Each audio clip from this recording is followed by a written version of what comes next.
Bandwidth for Cincinnati Soccer Talk is provided by Cincy Chants. Get your locally sourced FC Cincinnati MLS merch today by heading over to cincychants.com.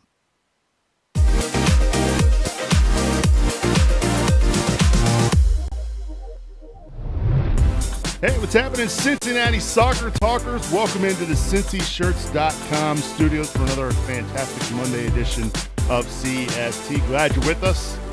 Lots to discuss this week. FC Cincinnati gets a 1-1 draw against Sporting Kansas City over the weekend. A little bit later on, we're going to discuss whether that was 1 point earned or 2 points dropped. And if I know my co-host this week, I know exactly where they're going with that take. We're also going to be joined by a couple of guys responsible for the Cincy Chants app. And if you're not sure what that is, we'll discuss that a little bit later on the show. We'll be joined by George Murray and Jerod Fritz to talk about that. And, of course, a lot of discussion on social media surrounding the forward position for FC Cincinnati. Very thin right now on the depth chart with everything going on. So Bill Wolf, Ken Hetker, and I are going to be discussing just that here this week on the show. Of course, if you want to get in touch with us, you absolutely can. We will be monitoring the chats tonight on YouTube, Twitter, and Facebook, so make sure you get in touch. You can also email us at feedback@CincinnatiSoccerTalk.com. Let's welcome in my co-host for this week. Spencer. There we go. We'll play the right audio for Bill Wolf. Bill, how are you doing, buddy? Missed you. I'm doing good. Yeah, just back from Denmark. I think I'm in the right time zone. So, yeah, it was a fun trip. I caught a soccer game, a flight, another flight, and a soccer game. So, well, good to have you back. Typical week. Yeah, you're Mr. Busy around here, and we appreciate all that you do. And as much as you've got going on with work, we really do appreciate you being with us here tonight. Of course, we welcome back to the show Ken Hetker. Ken, how are you doing? I'm doing good. It's good to be back. Just like this weekend, good to be back in the Bailey. First time this year that I got to join my family. So, good. Well, we're glad to have you back. Ken mentioned before the show that the last time he was on was the last time we were having some Stop pretty it. bad. Yeah. So, knock on wood, we've been having some pretty good luck there as far as the internet gremlins go. So far, so good here this evening. Of course, as I mentioned, we are going to be monitoring the chat tonight, so make sure you get in touch. All takes are welcome. We want to hear from you. Again, that email address, feedback@CincinnatiSoccerTalk.com. You can also hit us up on Twitter as well, at Cincy Soccer Talk. So, starting off, FCC gets a 1-1 draw with Sporting Kansas City on Sunday afternoon in front of a nationally televised audience on ESPN. If you had Darren Mattocks for the first penalty kick goal in Major League Soccer history for FC Cincinnati, congrats. You're the pool winner, folks. He gets the first one for FCC in the first half, and really was kind of a tale of two halves for the orange and blue. A lot going well in the first half, and then for whatever reason in the second half, things took a turn. So, Bill, your overall thoughts on the match on Sunday? Well, I think, like you said, tale of two halves.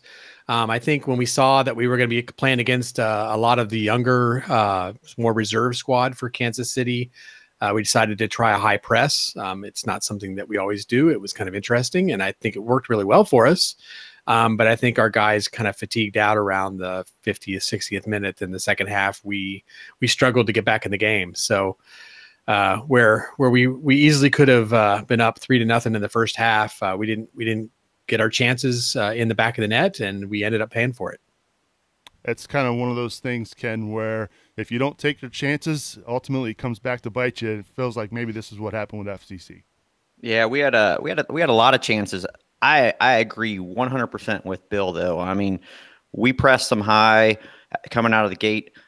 Peter Vermees is an hell of a coach, and he brought in Gutierrez right at the 55th minute, which just coincided with us tiring out. And I think Gutierrez, with us being a little tired, I think that was a game changer at that point in time. So it was a tale of two halves, like you said, and we just didn't finish the first half. I mean, if we get one of those other ones, it's a different ball game. You mentioned Gutierrez comes on. He's their DP. Really kind of changed the game. But FC Cincinnati, even after that, had a chance, Bill, to really ice things. Well, maybe not ice things, but really make it tough on Sporting Kansas City. And let's face it, Sporting KC came into this match with a second squad in essence because of their CONCACAF Champions League responsibilities they had in the middle of the week and upcoming this week against Monterey. You know, Kekuta Mane nearly has a chance to make it 2 for FC Cincinnati there in the second half. Yeah, it was a beautiful moment in the run of play. It easily should have been the game winner for us. Even if, if you allow for the second goal or the goal from Sporting to still happen, after that, we still would have been up 2-1. Though I'd almost say that if you get that goal, that it changes, everything that happens after that, most likely. So, but regardless, he got the ball one-on-one with the keeper. He was coming in fast because he's got that speed, and he had his chance, and he did a little cheeky side kick and, tried to toss it into the back corner and missed by inches. And, you got to finish those. You got to take that stuff more serious. I mean, my son used to do that. He used to enjoy playing high school ball and, side footing it into the net. But, high school versus pro, I think when you're going to get so few chances, you got to take them a little more serious than that. Yeah, the guy from Vancouver figured that out on the Palenque, whatever. Yeah. Jeez. Yes, but yeah, Bill's right. I mean, right on this. The one thing I do want to point out, though, is I know everybody's saying we got their B team, and I don't disagree with that at all. Like, but they were not a bad B team. And I went through and I was just looking at the minutes played so far. They started off with 5 of their top 10 minutes players after the end of this games, and they subbed on 3 of their next, that were in the top 10. So by the end of the game, we were playing against 8 of their top 10 minute players besides their keeper. So, I mean, my point is they were experienced. They're still good. They might be young, but it wasn't a bad team out there. So I'm still happy with the way we played to coming out and the energy we had, but it was a little disappointing at the end of the night. So, but good team still, yeah. Kansas City. Yeah. Well, I think there was sort of 2 strategies, right? I mean, Alan Koch, his strategy was we go in hard, we press, we try to get a couple goals and win the game. And, obviously with Kansas City, their thought was, we got a bunch of tired out guys. They're not going to be able to compete with these, in Cincinnati, we got, home field against us. So let's bring out a bunch of young guys. Let's see if we can just hold on as long as we can. And like you said, then we bring in our big guns in the last 30 minutes of the game. And, if possible, you end up with, fatigued players from FC Cincinnati playing fatigued players from Kansas City, and it evens out, and they thought their quality would win. And I think their strategy paid off. I mean, obviously by the end of that game, our guys definitely looked gassed. They had just played on Thursday, and they were looking more energetic than us. So, yeah. Aside from maybe the last 5 minutes, I'd say the last 5 minutes, our team woke up, which was unfortunate. Yeah, a little too late. Of course, when you don't bury your chance, it comes back to bite you. And then there was some miscommunication there. It looks like on the back line, Spencer Ritchie allows in a goal that ties things at 1, and then the game kind of changes there from there. Ken, it's 1-1. Now FCC, it looked like late, had some opportunities, but it comes back down to chances not taken in the first half, and then some of the substitutions in the second half kind of, I don't want to say signaling a white flag, but I know there's not a lot of depth up top and a lot of attacking options, but to sub off who was subbed off for some more of a defensive type lineup, were you surprised? What was your reaction when you saw the subs? Well, when I saw them, I mean, yes, I was surprised because you're like, well, this isn't really like for like. We're going defense, but I think what really hurt us was the Lamont injury at halftime. Yeah. As soon as he got hurt, it pigeonholed kind of Mane on what his role was going to be. And I think Mane could have been a better substitution if we would have given up a goal to go to a 2-striker set, or his typical, and we leave Kenny Safe maybe in and bring Amaya in. I just think it changed the dynamics of that injury of Lamont. I think Koch did the best he could with what was available at that point in time. I blame nothing on Koch. I think Stanko came in at the end of the game to close it out. He said, let's get out of here with our point. Let's not lose a point at home. I think that was a smart move. Even though, you want to win in front of your crowd, I think you play for the point And if we got away with a point from Kansas City at the start of the year, I think 99 out of 100 of us would have said, we'll take it. Yeah, I guess that's the difference between when I would have said the same thing preseason, Ken. I agree with you 100%. But the fact that they were playing a weakened side, and which is still a really good side, you kind of got to take advantage of those opportunities. Well, let's talk a little bit about VAR, Ken. Ken, by the way, if you're new to CST, Ken loves VAR. He is a huge fan of this system. Hagglund, was he offside? He was off. I mean, I was at the game, and I'll tell. I'm going to be completely honest, Subes. When it happened, I'm up there putting the signal of VAR, VAR, VAR. But it's because it's there, and I'm like, well, if you're going to use it on everything, right? And it's kind of the example of where I sit there and go, you need to look at everything or nothing. Just like the last shot that we had, and the goalkeeper tipped it over, and they didn't look at it, and they got a goal kick. Why is not VAR there? It's just, to me, I know I'm not going to win. I'll die on this hill alone. I said it before. But I was going to say that. I mean, I think, they're trying to figure out how to use it right now, of course. So there's a lot of controversy on it, of course. But I think when you're talking about tipping the ball over the net and those kinds of things, it'd be great if we had, some sort of system that, told us every single thing exactly correct, but it would just slow down the game too much. So there's this balance between keeping the game going and, trying to be accurate. And I think, with things like the tipping over the net, you can't replay every single thing that happens. I mean, I think the referee missed several plays at the end of the game. Clearly. Whether they would have been game changers or not, we'll never know. It's part of soccer. I mean, Garza clearly kicked the ball into that defender, and it went off the touch line. It should have been a goal kick. Should have been a corner kick. They got a goal kick. Clearly, their keeper touched the ball as he touched it over the top of the net. Should have been a corner kick. They got a goal kick. Both of those would have been scoring opportunities for us, and we lost both those opportunities. Again, does it change the game? Maybe, maybe not. In the end, if we buried, one other of the chances we had, it wouldn't have mattered. But I do think when we could talk about the Hagglund offside thing, I had a real problem with how that went down. I mean, to me, first off, with the onset of VAR, right? The ARs, the assistant referees, are supposed to behave differently. Yeah. If the players are close, you don't raise your flag. And the reason for that is so that they're not trying to make these inch type of decisions about, is the player, off, on, should I raise my flag? Let the play go. And if the player scores, then you review with the VAR. In a goal situation, the play is stopped, and you can take the moment to do that review if you need to and find out if the player was offside. I think, raising the flag potentially ruined the opportunity for us to get that play. Obviously, the center ref made his decision on that. And for me, I don't think he reviewed it. I mean, if there was a review from the VAR, it was really, really fast. I mean, the penalty kick, there was at least a minute of review. And I know there was some confusion over who got the yellow card, and maybe that's what they spent most of their time on. But the point is you don't back up the video footage and watch it from a couple different angles and make sure you get it right in 10 seconds. And that's what happened with Hagglund's goal. It was offside, and the decision was made, and we resumed play. So I felt like that was a VAR situation that I don't think they used efficiently. It was a tool they should have had.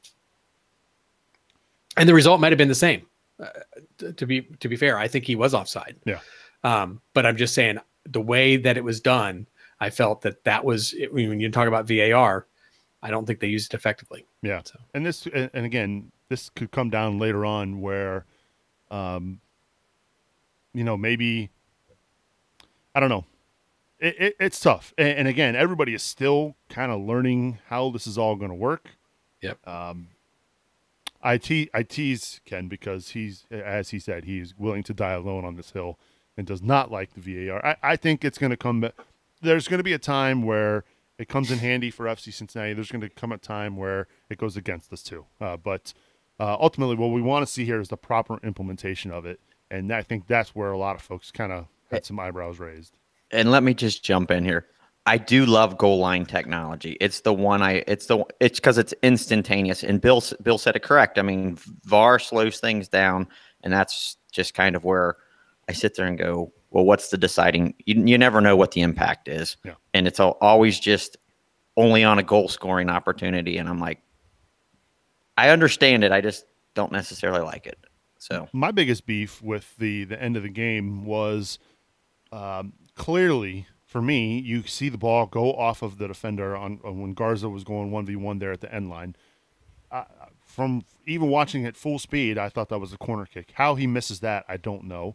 And then the free kick tip over, it clearly hits his hand. I mean, I don't know how both he, the center ref, and the assistant ref on the far side don't see that. I mean, what is he looking at?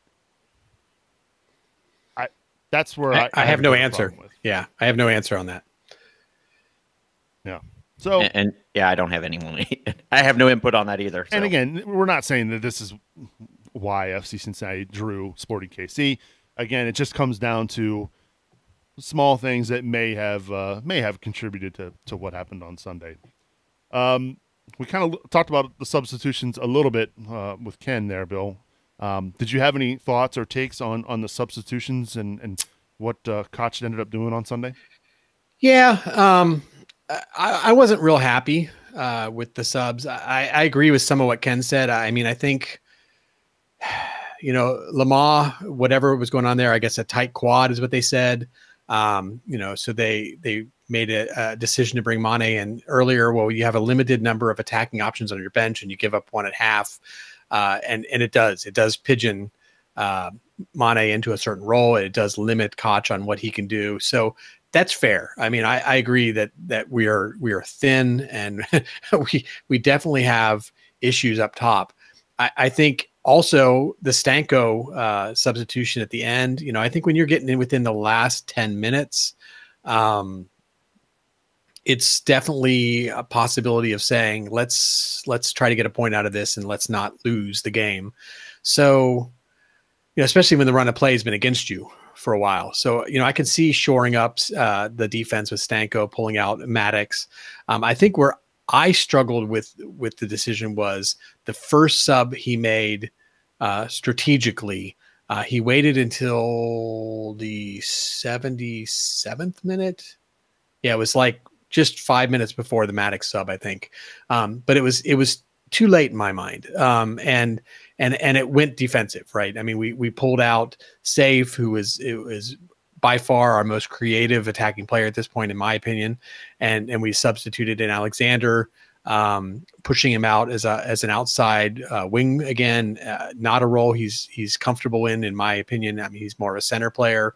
So, he's playing out of position again and in a more defensive type of role because he does not attack from the wings and he's a defensive minded player. So, to me, that was a mistake. I think in my mind, when I watched the game, I think somewhere around the 60th minute, we were already in trouble.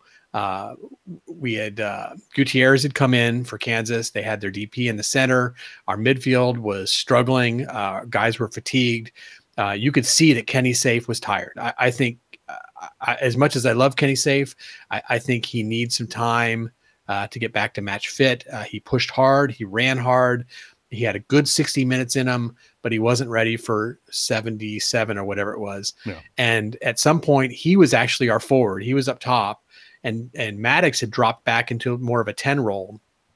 Both of them look completely uncomfortable, in my opinion. We have our striker trying to basically take on their DP Gutierrez, and we have our designated, or not our designated player, our creative player up top trying to be a striker. And that didn't work. So obviously, the change was good in the sense that, maybe we got something back even with Mattocks up top, but yeah, to me, I would have liked to seen something earlier, 65th minute, once we knew that we were in trouble in the midfield and we weren't being able to make the connections anymore. We saw some fatigue going on. I believe Safe coming out was a good move. I just would have liked to seen a little earlier. And, I think a lot of people don't agree with me. But I'm going to stand behind my comment, which is I believe Maya would have been a good choice at that point. I know he's young. I know he's little. I know he's unproven, but I don't think Kenny Safe was that defensive minded in the game. So you bring in a player who maybe is struggling a little bit defensively for us, but he's a creative player. And I think at least it would have been a like for like swap. Would have brought a lot of energy in. We had 15-year-olds we were playing against. Why not put a 20-year-old out there or whatever? I don't know how old that kid was that scored the goal, but he was young, right? He was like 15 or 16 years old. 16, yeah. 16. I mean, he's younger than my son, and he's scoring an MLS goal, and he's had 3 appearances for Sporting, so this isn't like a one-time thing for him. I mean, he's a good player, but yeah, why not bring out some youth as well, some energy, go up against Kansas with a creative player and see what he can do. And we're not going to find out unless we give him some chances. And at this point, again, like I said, I don't think Safe was really much of a defensive player for us, so I don't think we put ourselves much at risk. So you start making choices by holding on to those players too late and then making some defensive subs late. And I don't know, it's a little disappointing at home. I would have liked to have seen us, go for it a little bit more. And then maybe at the end we pull back if nothing happened. So. The person I was thinking of, and I totally agree with you, Bill, on like the Amaya. I would have been happy with Amaya, but the person who was on my mind was Alvis Powell. Put him out wide and push Mane back to Safe's position, and Safe come off, and I was like, Mane takes that center. That was the only other option I could think of, and I think that would have been a good sub too. I mean, Powell as a wing back is used to bombing up the outside and trying to create attacking opportunities for us. So, I think Alexander is getting a lot of flack from people, and I don't know that it's always fair. I think he's playing in a weird position. Yeah. You take a defensive minded player and you say, now go bomb up the wings and make something happen, and it's it was a defensive move. He's not going to be that player for us. Powell, normally he's defending, but he would have probably been maybe a better choice. So I agree. This kind of leads me to the next question too, because obviously we touched on it a little bit earlier, the fact that FC Cincinnati at this point, in the 60th minute, is tied 1-1 with Sporting KC. I don't think any of us at the beginning of the season would have thought that would have been the case, whether that was their A squad or their B side. Why not go for it? You're at home in front of your home fans. You're getting ready to go on the road to take on LAFC, who, let's face it, they're a juggernaut right now. Why not go for it? Try something attacking here, and I don't know, see what you got. Especially if you bring on a kid in Amaya who, let's face it, week before was thrown out in a toss-away game in an absolute deluge of rain. Why don't you give him a fair chance there, Ken? I don't disagree. I mean, I don't think we could be wrong or right on any decision that we kind of make here at this point. And I mean, I understand going for the 2, and I'm fully for it or whatever, but I also understand taking away a point. You don't want to lose a point either in front of your home crowd. And I think that's probably what Koch was thinking. And like we said, Gutierrez comes on, and Christian Namath comes on. That's their top scorer and their DP. And I'm like, man, they're coming for us, and we're already thin, kind of all over.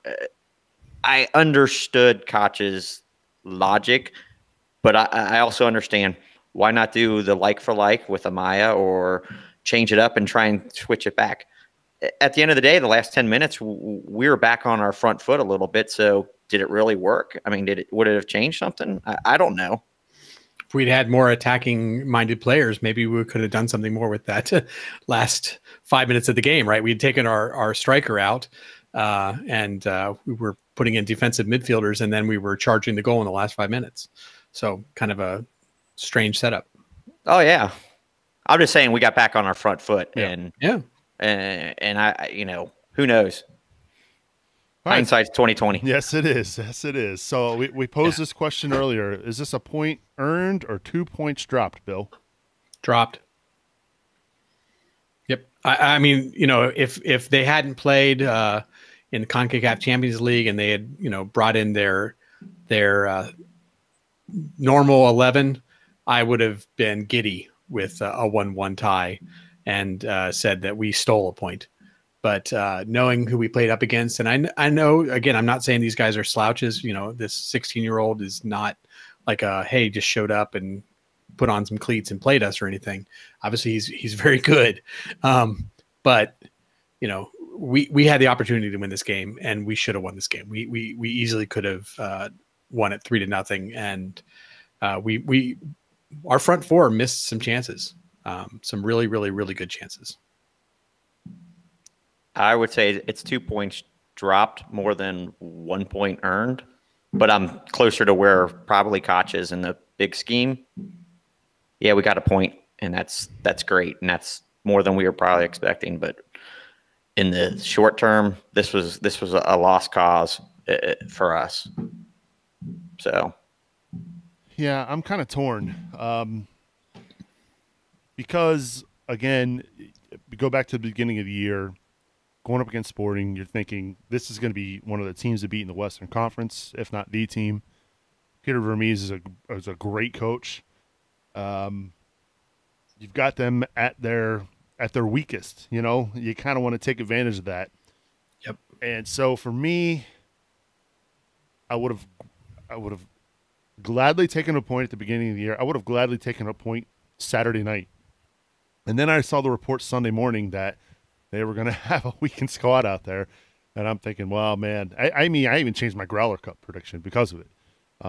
So for me, I got to go with 2 points dropped. That might be those 2 points might be something you look back on come October when we're fighting for the playoffs. That might come back to bite you. So, and you can say the same for the 3 points dropped last week against Philly. So, I agree. I just sit there and Gianluca Busio, the 16-year-old, scored, and I think we also are underplaying probably how strong that team is. Even we're trying to get to them. They are probably our role model. I mean, from a city that are like Cincinnati as far as economics, and from a team, I mean, that's the team that I sit there and go, we want to be like.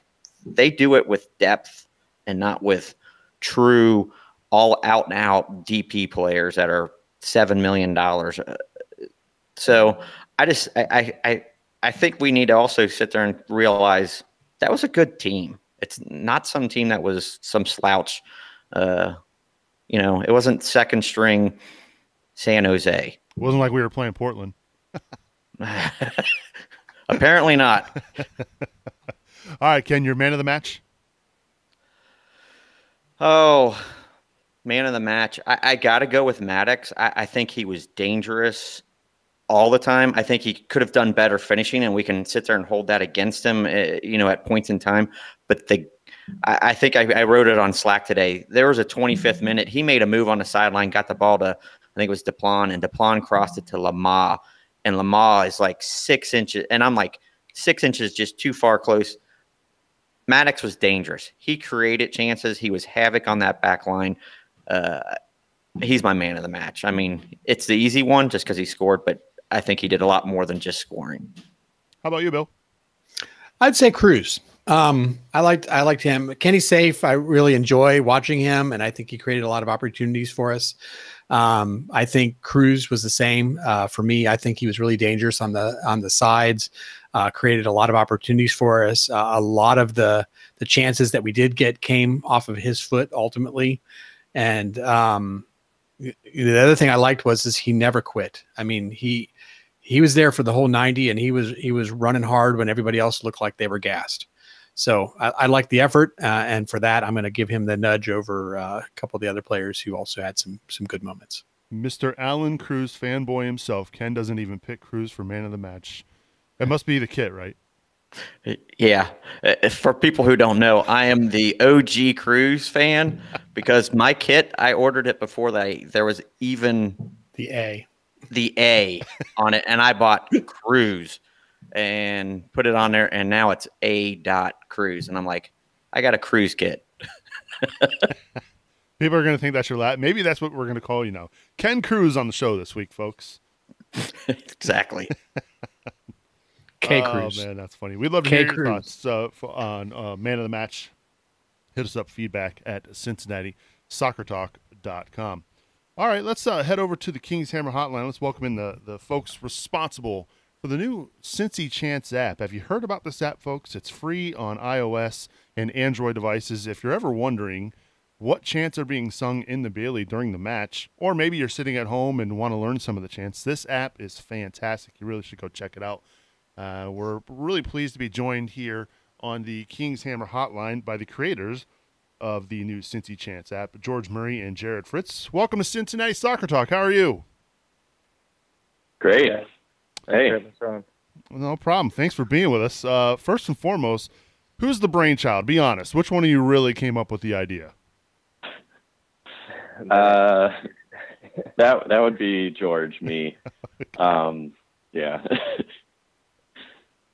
Yeah. So ideas.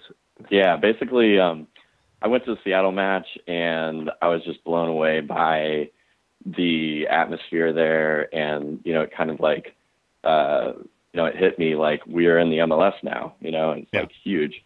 And so I joined the Pride when I got back to Cincinnati, and I was in Slack, and I was like, there was a conversation about like, what do we do to like take it to the next step? And people were throwing out ideas and stuff. And I was like, why don't we use mobile notifications, maybe?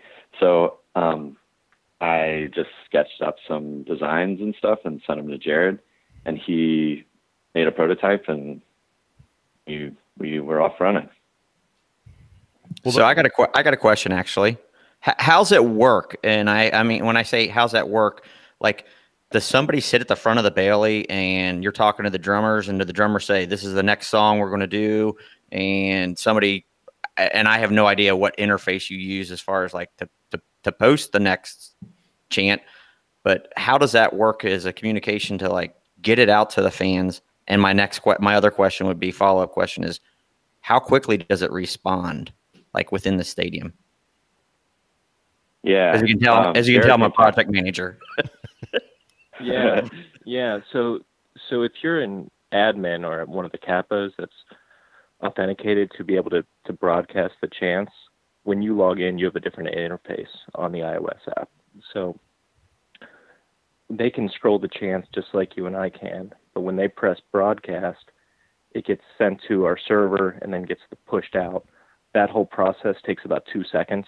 Wow. So one of the capos with the megaphone is broadcasting as they're singing. Yeah, shout out to Jessie. She's our champ, man. She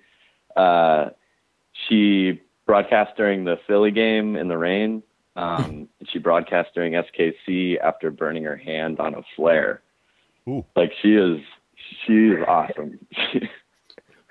Yeah, just a small correction. Just a small correction. She didn't actually burn her hand on a flare, but she was in the march, and one of the smoke bombs started sputtering, and it blew ash onto her and burned her chest. So she actually had to go see the medic after the march, and she had a 2nd-degree burn. So she was all taped up and such, and covered with whatever medical stuff. But yeah, it was very unpleasant for her, obviously. But yeah, she was a trooper. Definitely. And the rain gear for Philly was precious, by the way. So she had her phone wrapped in a plastic bag underneath a poncho. So. Yeah. And so that's the 3rd game. We did a test during Portland with some of the Pride people and some guys from SCC Discord, and just to test, because at first we weren't really sure, if the push notifications would work, on all the mobile networks. So we did Portland, and then after Portland, I kind of realized that I couldn't send the chants without being in the Bailey. And so I started, around the same time we got Jessie to help out. And so I've just been in the Bailey, like kind of watching, making, seeing how it works and stuff. And it's been a real, it's mostly just a big experiment. So how many downloads do you guys have now? Jerod? That's a great question. We hit 1,000 downloads probably midway through 2nd game. So I'm not sure where we're at now, but our goal is to,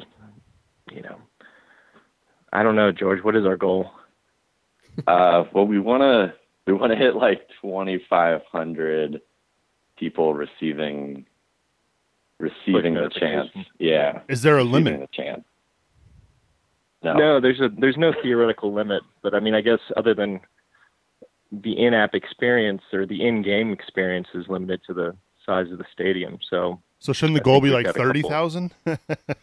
Yeah, right. Exactly. Yeah. I mean, ideally we should be obsolete once we're done. Like the goal is to not need the app to learn the chants. But yeah, for right now, like we're really focused on getting people to. I mean, we're really just focused on like connecting the Bailey with whoever is interested in that energy that they're bringing, because they are like, they're super inspiring. Like they work really hard every match. And I think that's what kind of like brings people to the matches. So hopefully this app will get people to take kind of the next step. So you guys made a comment just a second ago, and I want to back up to it a little bit and sort of maybe, I'm not sure if I can phrase it as a question, but I want to make sure that it gets pointed out to people as a very important part of this app. So we've talked about the app, we've talked about the downloads, we've talked about the notifications of the chants. But just a minute ago, you made a comment about 2,500 people receiving notifications, because there is a difference between downloading the app and receiving notifications. You can download the app and review chants and just, research, but it's the push notifications that kind of makes this really super and unique, in my opinion. So, is it like almost everybody who downloads the app is also signed up for notifications, or do we maybe need to help educate people, or maybe you can help them now, educate them to understand what the push notifications is and how that works? I mean, is it, I don't know. I'm not sure what I'm asking, but you got the idea. Yeah. Talk about the push notifications. Yeah. Yeah, you have to register to receive them. And like, so when you get the app, like the first screen you'll see, it will say, register for notifications. And then there's another section that has all of the chants where you can just, review them in your own time. It's got links to videos of people singing them, or links to audio clips of people singing them. But yeah, the first screen you'll see is like, you have to register to receive the chants.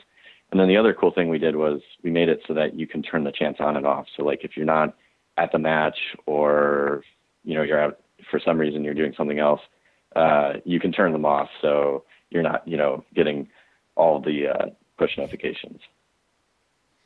About how many people are getting push notifications? Is it most, or is it half, or? It's about 65% that have registered. So okay. We think that number was about 40% until we kind of flipped the flow in the app. And we did that just before the last game. So immediately when you enter the app now, you're prompted, hey, this is what it's about, and this is a feature you might not be aware of. And when we toggled that on, we saw a huge bump in people that were already users that then kind of registered. Yeah. Yeah. Oh, good. Yeah. So it's pretty cool. Yeah, I mean, the app looks great. I'll be honest, I haven't had a chance to use it during a match. I signed up tonight or registered for notifications just before the show tonight, so I'm excited for that. Just out of curiosity, I mean, obviously Seattle wasn't that long ago, so how many hours are we talking that it took for you to put this thing together? I don't know, George. You called me on your way back from Seattle. Yeah. Yeah, I mean, I think we built it in 2 weeks. Wow. So, but Jerod and I both are in this business. Like we both work in software. I work in software design, and he has his own business for software development. So it's kind of like in our wheelhouse to do it.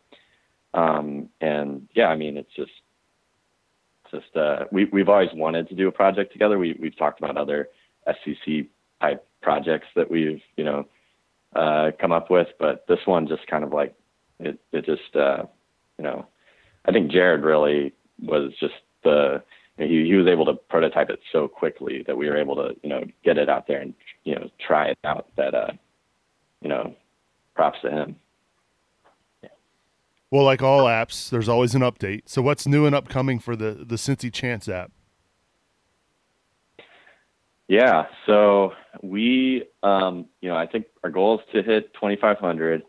We want to continue to, really focus on connecting the Bailey with fans and making sure that we get all the energy from the capos to anyone who is, inspired and wants to participate in that.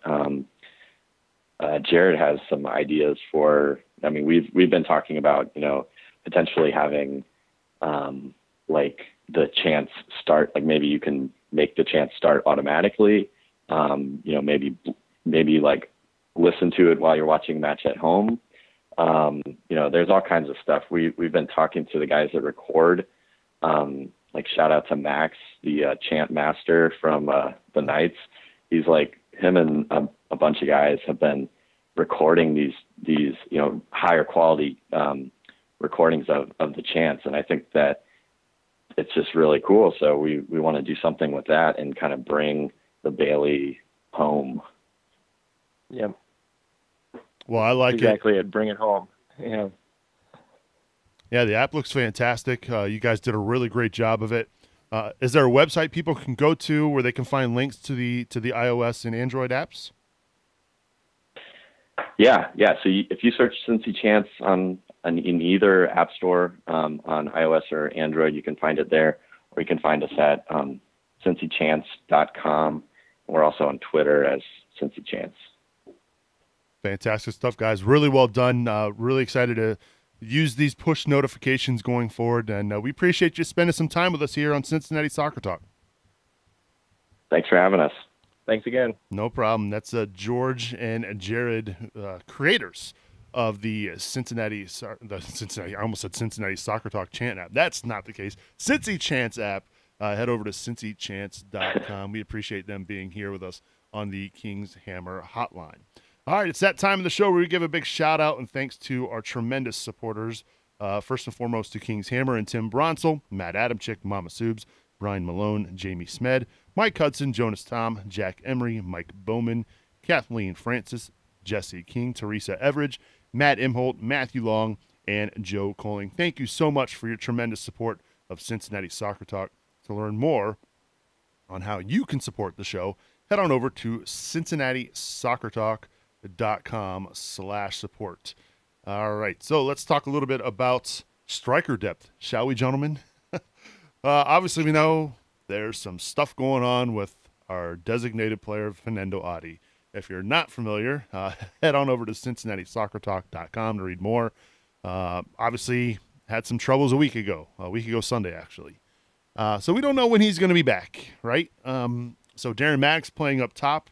He's kind of the lone striker, legitimate striker that we have right now, who has played that position. Kekuta Mane could probably play a 9. We've seen Ledesma as a number 9, but he's picked up a knock here of late. We know that Rayshawn Dowley has been loaned out. We know Emery Welshman has been loaned out. Those two not options at the moment. So where does that put us, Ken? Right now, if Mattocks goes down, we're in a heap of trouble. Yeah. It puts us in a bad spot. There's almost no words to describe it, because I think everybody's sitting there going, well, what happens if Mattocks get hurt? What happens? It's what can Koch do to create a different playing style, or tactically developing something. I mean, we're really pigeonholed because of it. And Ledesma is not necessarily a striker that's going to go up there and play in a 4-2-3-1. He's not that type. He's more of a second striker, and I think he's either going to play that or a wing. So I think we're going to be sitting in a 4-2-3-1 with Mattocks playing as much as possible, and Koch trying to tactically advance us in different manners, using Mane, using Ledesma if he's healthy. I can't think of another striker. If somebody else can come up with somebody else that is on the roster right now, those are the only two people I can think of that can play forward for us. Yeah. A lot of people saying, after that week, that game against Portland, that when Adi went down and Mattocks came on the field, Bill, things kind of changed for the better. That's not saying that Adi is bad. It's not saying anything. It just seemed like the team as a whole, things seem to be progressing a little bit better.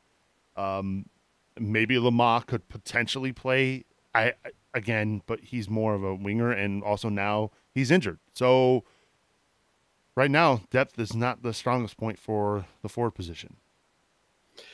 No, I mean, at this point, with Adi out and Mattocks is our number one, it almost feels like Ledesma is our number two, and he's hurt too.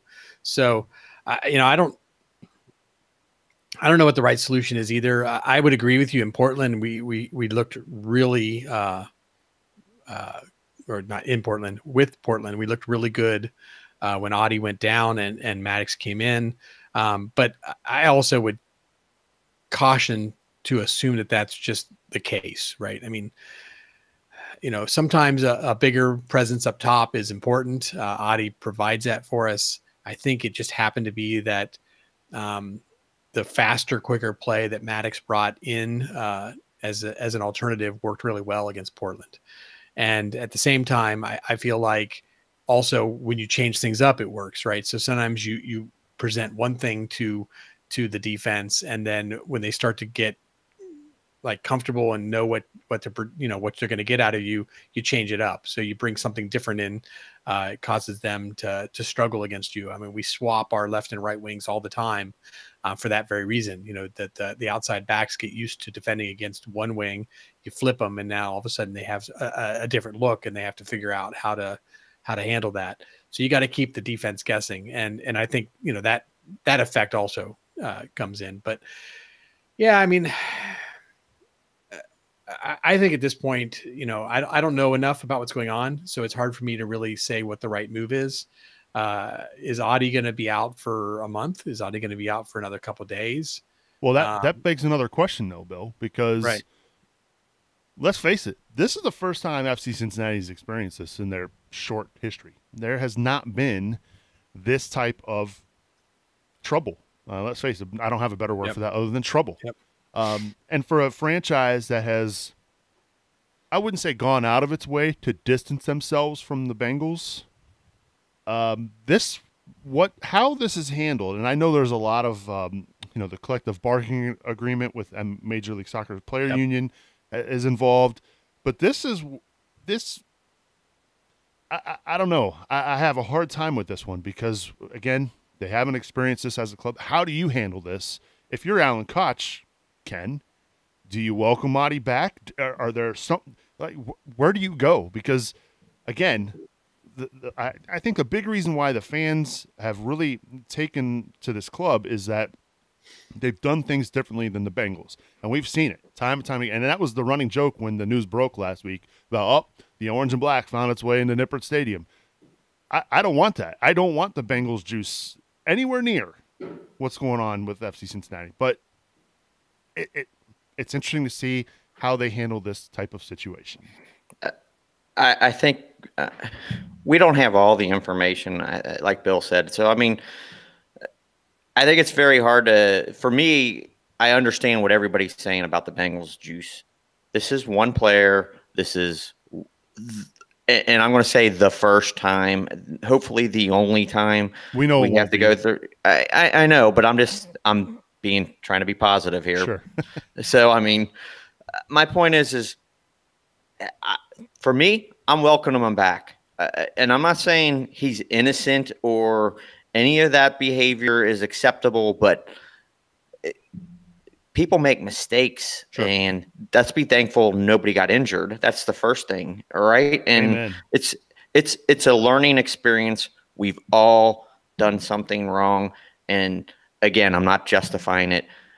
I don't have all the information. I can't sit there and say what I would and wouldn't do. The club might do something totally different. I don't know what's behind it. I mean, there might be more to it than what I even know. So I understand the Bengal juice thing, but this isn't the Bengals. FCC is not the Bengals. It's ingrained at this point in time. The fans are part of this team, and we have a different expectation. And they listen at even if it's 5% of what they measure us, that's 5 times more than the Bengals give us. So I think they'll do the right thing, and they have more information than I could to ever truly make a decision. Yeah. We're getting some feedback in the chat room about, don't forget GB. There's a difference between what GB did and what Fanendo Adi did. GB didn't get arrested. GB didn't get pulled over for something like this. And maybe there has been an FC Cincinnati player in the past 3 years that got pulled over. We just didn't know about it. But now, when it's a star player, it makes headlines, Bill. That's the difference here. Yeah, I mean, we made a big deal about Adi coming onto this team, our designated player, our first designated player. We brought him in at the end of the USL season. We made a big presentation of him. He became, for better for worse, the face of the team. And it's kind of been Adi's team. I mean, he's been, at least at some level, viewed not necessarily as the captain. That's not necessarily the same thing, but certainly as a leader within this team. And to have that happen to your face of the team, your designated player, your big signing and such, it does make it worse. I mean, if this had been, and I don't want to, pick on anybody, but if this had been Alexander, right, who's getting a little bit of time on the wings here and there, it wouldn't have been as big a story. If this had been Haig, now our second goalkeeper, because of other interesting stories. But yeah, I mean, again, it's not going to be as big a news. So yeah, you put a big name and a big face and a lot of money behind somebody, and they mess up big publicly. It attracts a lot of attention. It becomes national news. Like you said, there could have been an incident in the past, and we just literally never heard about it because it wasn't that big a deal. Right.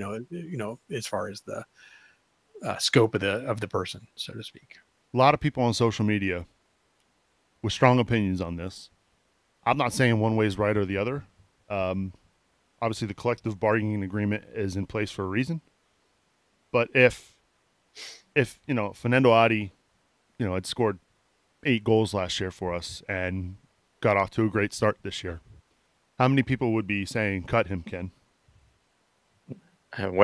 I can't really say how many would be, but I bet it'd be far fewer than probably what we're saying right now. And let me just add on to what's been stated.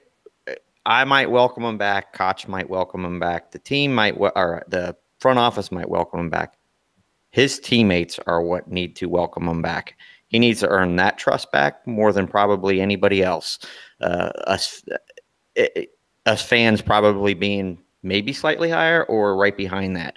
And that's all that matters. If he would have scored more goals, I'm sure there would be a lot fewer people calling for him to be jettisoned or whatever they're saying. Yeah, and I think that's a little unfortunate at this point too. I mean, if you believe that what he has done is so egregious that there's no coming back from it, then it is what it is. If you believe that second chances are important for people, then you give them a second chance. If you take in the alcohol situation and you have concerns about chemical dependencies and things like that, and you want to focus on the human factor, then focus on that. But when you start saying, well, he scores a lot of goals, so we'll make a different outcome based on that, then I think you are starting to move into, I hate to say it, but Bengals territory where, you start to say, oh, this player's justification. We'll justify it. He's doing crazy stuff and, he's getting in trouble, but we need him. And I think that hopefully that doesn't happen. I hope decisions are made based on other things besides performance on the field. Whatever the club decides, if they're going to be family friendly, which they made a very big deal about being, and they decide they just can't have this, then they just make their decision. If they want to believe in second chances and stand behind their players, that's what you do. And I think at the same time, they just, it shouldn't be justifying it based on performance on the pitch. Fizzled out there. But, yeah. No. I mean, you said it well, very eloquently, both of you. Yeah, I'd say you put a lot of faith in this guy. Last year, you brought him in. I mean, look, that transition can't be easy, going from Portland to Cincinnati. playing in USL, dealing with, I mean, look, and I know he's the face of the franchise. I know they spent a lot of money on him to bring him here, and I'm sure he knows himself. He's got to do better. I agree that second chances are good, but yeah, it's just interesting because it's the type of situation, this franchise really hasn't had to deal with yet. And it'll be interesting to see how this all plays out over the next few weeks. We don't know when Adi will be available. We're kind of in the dark here. Not a whole lot of communication from that standpoint from the league, and privacy is. And look, I understand that part of it. I totally do. And so I'm not up in arms here. What I think the biggest message I think fans need to send is that of support, I guess, but at the same time, maybe kind of. I hate to say earn it back, but I don't know. It's just even tonight preparing for the show, I wasn't even sure how to go about discussing it because it is such a hot topic issue, and I don't know. It's a new experience for all of us. For me, I think he's going through something very human right now, one way or the other. I think there's this dependency, whatever you would call it, rehab that he's in. I don't know enough about it. But I think it's very important for him to do the work. It may be that we don't know the time because nobody knows the time. It may be dependent on Adi when he's done. And I think right now, from a human standpoint, we need to just accept that he's going through something and wish him the best. And then when he returns, we take it from there. And I think this is fair to say about anybody in this situation, not Adi, not any player, just any human being, that, people let you down at times. That doesn't mean that they're terrible people. They may have things going on, and you can understand and you can accept and you can sympathize. And you can certainly support them as they try to make change. But at the same time, you don't leave people in your life that continuously fail you over and over again. At some point, you have to put the responsibility on them and let them make their own path through life. Yeah. So hopefully this is a one-time thing. Yes. Hopefully. I agree with you there, Bill. Both of you, well said on the situation. Not ideal. And Brian Weigel on our fan cams kind of mentioned it too. Like, at this point with the striker depth and everything else going on, Alan Koch has to play with the cards he's dealt. And so, they've got to buckle up because they got a bumpy one this upcoming week against LAFC. That will be an interesting match, to say the least. A very late kickoff for those of you here on the East Coast. I think I saw a 10:30 kickoff this upcoming Saturday night. We're going to have March to Match Day this week coming up with Jerry Jimenez from Heart of LAFC. That'll be recorded on Tuesday night, and for your availability, I guess it would be downloaded. We'll be having it posted on Wednesday night, so make sure you get subscribed to CST so you don't miss March to Match Day. Boston and Brad doing a great job with that. Bill, why don't you give us an update on the Growler Cup? Sure. This was an interesting week. Obviously, nobody knew what to expect going into this game, so a lot of people made predictions and then made new predictions when they saw, how Kansas City did against. Whoa, hey, we're getting some beeps. But yeah, once they saw Kansas City struggled on Thursday and they got the sense that there was going to be a much reduced lineup and second string coming against us, a lot of people went and changed their predictions. So it was a little crazy following all that inside of our system that we set up there. Some people changed them directly. Some people entered second choices. Yeah, it was crazy. But anyway, I think we got it all figured out. I believe everybody has the proper score. So if you happen to notice something, I very well could have messed something up. But we ended up with quite a few people getting it right. We had 9 people guess it right. I'm not going to list all their names. That would be a lot of people to list. But I will go ahead and mention Boston because he was whining that he wanted his moment of glory. So Boston did get it right just for Boston. And then as far as the leaderboard, it did shift quite a bit. We had some new people who got 6 points. So four of the top 5 spots were people who got this right and just propelled themselves up to the top of the board. And Mama Subs is currently sitting at the top right now, followed very closely by James Denbo, only 1 point behind. So things change quickly. It's very tight at the top, and one good game, and you could be sitting on top as well. So it's not too late to get involved in the Growler Cup presented by Omni Printing and Promotions. Head on over to CincinnatiSoccerTalk.com/support and donate at the $5 a month level so you can get involved. The scores will reset here in a few weeks, so we've still got 2 more rounds after this one, so it's not too late to join. And if you want to check out the standings, head on over to CincinnatiSoccerTalk.com/Growler Cup. By the way, these 2 gentlemen on the show with me this week did a great job getting that all together for us before the season started and continue to do great work with that. So I thank you, Bill and Ken, for your fine efforts on the Growler Cup.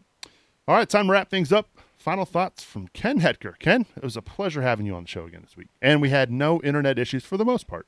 Yeah, for the most part. It's good to be back. My final thought, I'm actually just going to, hopefully my story won't last too long. I put out on Twitter a little thing that happened this past game. I just want to tell a story and kind of hopefully people can take away with what they want. I was at Mecklenburg Gardens pregame and met my brother, and we're sitting there, and I walk up and go grab some beer, and I come back, and there's 4 guys sitting, new guys that I have no idea, sitting around our table. And I look at my brother, and he's like, "Hey, made some new friends." Well, 3 of them are from Germany, and 1's from Austria. And we just got to talking, and then I'm like, "Hey, where are you sitting?" And they said, "Oh, we're sitting like 106. And I'm like, "Oh, that's cool." And they're like, "Yeah, this is kind of fun." And I'm like, "Let's see if we can get you in a Bailey." Brian Weigel's sitting at the table with us, and we're all talking, and Brian goes walking away, and he's like, "Hey, I think I found some tickets." And I'm like, with Old Man Ultras. And I walk up to Old Man Ultras. They have 4 tickets.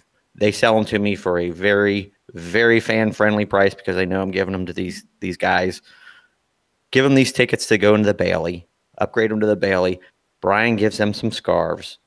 They come in and have a blast, and they're like, "FCC's our team." And I just want everybody to know it takes a village to grow this game. And even though these guys are from Germany, they loved it. They want to come back. This is the kind of a fan experience I enjoy, and I hope everybody shares this in a similar manner. Get your friends involved. We got to keep growing. It's not going to end. We don't want it to end. And it was just a blast to hang out with these guys. So keep growing the game. That's my long story short. No, that's a great story, and I'm glad you told it. Because we hear stories like that all the time, Ken, about people bringing their friends who've been there for the first time, and they're there and they experience the atmosphere and they experience everything and they get hooked. So yeah, I'm glad you were able to make that work. And, that's a good story, Ken. Appreciate the story. And thanks again for being on, buddy. Thanks a lot. All right. Final thoughts from the Wolfman, Bill Wolf. My final thought was, if anybody watched the broadcast on ESPN, the Bailey sounded awesome. And now, to be fair, they had a really cool mic right behind the goal, like pointed right up at the Bailey. And they just did a perfect job of miking the Bailey and bringing it into the broadcast to kind of bring up the levels. Normally, like when we listen to broadcasts, you can hear the audience, you can hear the fans out there, you can hear the Bailey, you can hear some noise, but it's more about, the broadcasters. And then there's an open window that some noise comes in apparently. But this was really, it felt more like you were in the stands. You felt like you were watching the game more, and the excitement and the energy was there. And I thought it was phenomenal. And I wish we could do that more often. So I hope maybe if we get more experiences like that FCC will consider putting a mic there and trying to create a little more ambiance for the broadcast from now on. That's a good point. And I think there was also a first too. I think there was a live Twitter show, like some sort of countdown show that ESPN did for the first time live on Twitter with Sebastian Salazar. Taylor Twellman was on there. And then they had some radio host, ESPN radio host, who was at Mecklenburg Gardens, participated in the march. He couldn't stop raving about his experience and compared it to college football and being at a national championship game.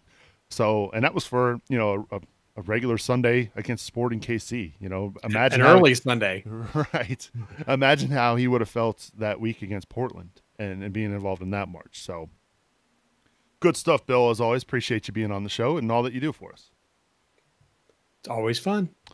We've got CST Extra Time coming up next, so make sure you stick around for that. My final thoughts. Jay and Jeremy did a great job with the fan cams over the weekend. We're going to do more and more of those. So make sure you stop by after the match at Nippert, find our guys, talk to us. We want to hear from you immediately after the match. Get your thoughts on what you just watched. We'll be going to different watch parties for the supporters groups. We've been to a few so far. We're going to continue to do that this year. Make sure you get subscribed to our YouTube channel. And if you want to catch the latest fan cams from over the weekend, head on over to CincinnatiSoccerTalk.com/fancams. All right, that is going to do it for this episode of Cincinnati Soccer Talk. My thanks to Bill Wolf and Ken Hetker. Coming to you live from the CincyShirts.com studios. I'm Subes, reminding you to watch your tackles, and we'll see you all next week.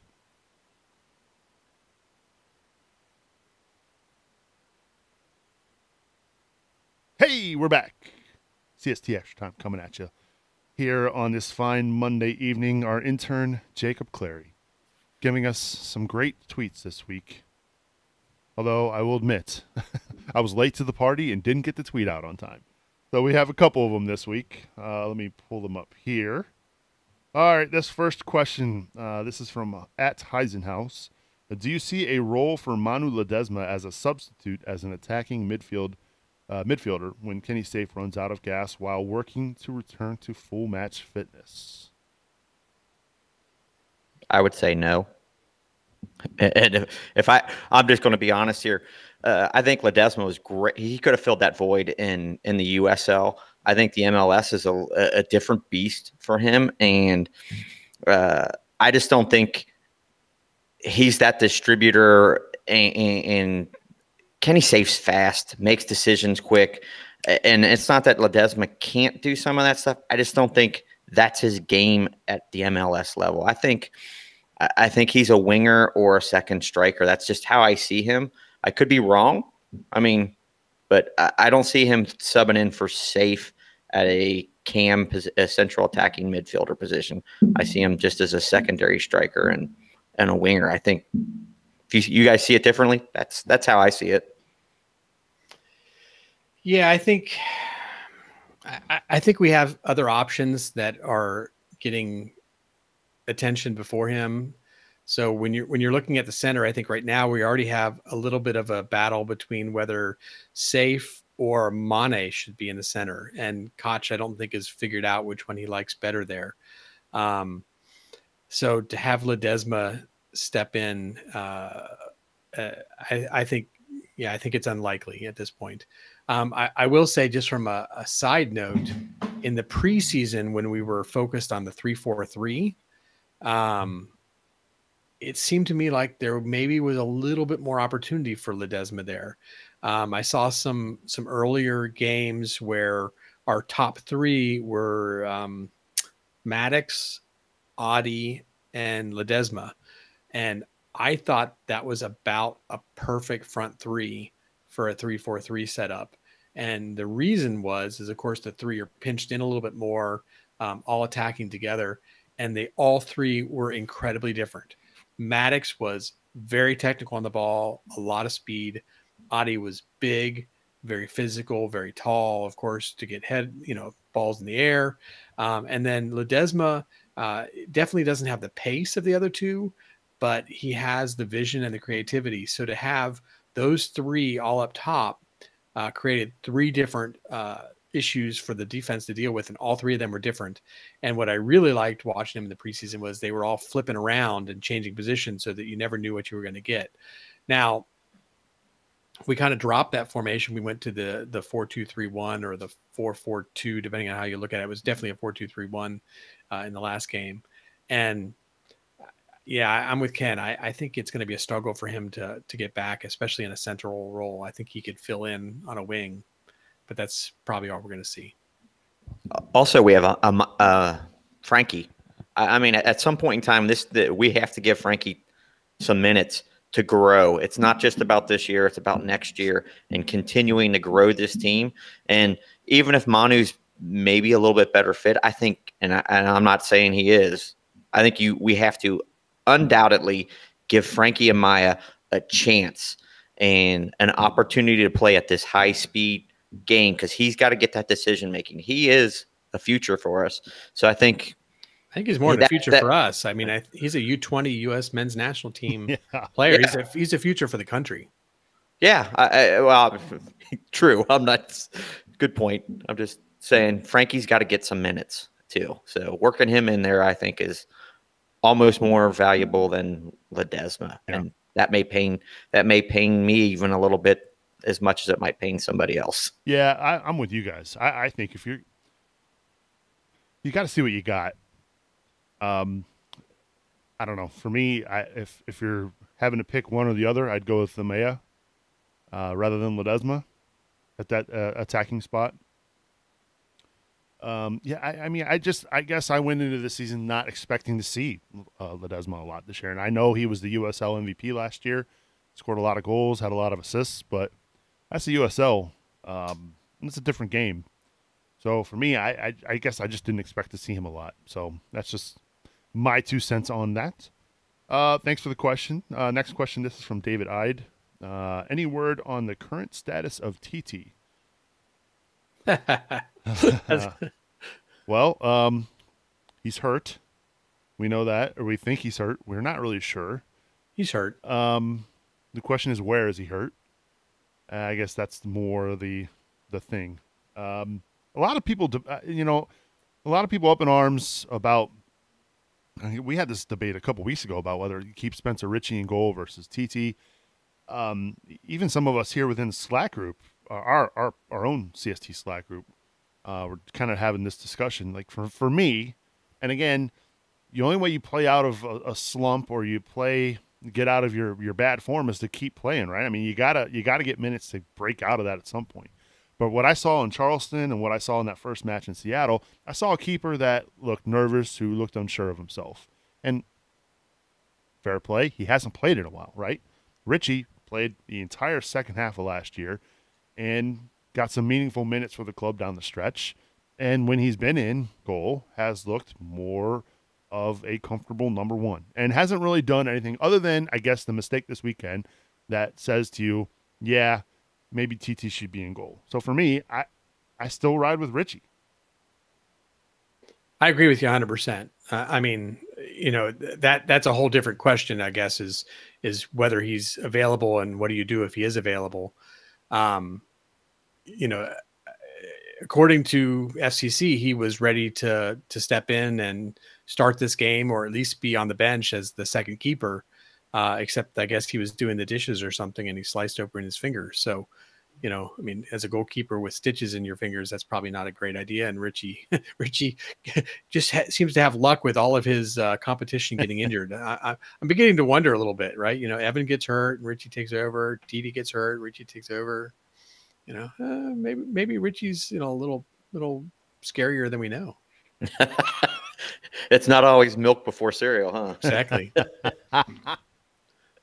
I agree with you guys. I mean, to get on the whole Spencer or TT thing, I'm on the Spencer train, and anybody calling for Spencer just because of that mistake. I mean, there was a number of players that missed opportunities this last game, and to put it all on Spencer, that's kind of ridiculous. He's made far more than he's missed, and that seals it for me right now. I meant to mention this during the show. We have to give a big shout out and congrats to Blake Smith. It was announced today that he signed with Pacific FC, so he's going to be joining his former teammate Coach Village out on the West Coast there in the Canadian Premier League. So that's a good news. That's good news for Blake. A lot of people were upset that he left the club, but finding himself in the Canadian Premier League, that's good for him. Absolutely. Yeah, well deserved. He was an asset to the team in the USL for sure. Yeah, absolutely. Oh man, that hour and a half or hour 15 kind of flew by there, guys. That was fun. Thanks for all the tweets. Thanks to everybody who tuned in live tonight too. That's good stuff. Yeah, had a good time, guys. Sorry, a little bit of dead air there, huh? And the internet survived. We made it through the show, as always. Exactly. We'll see everybody next week. Thanks for watching.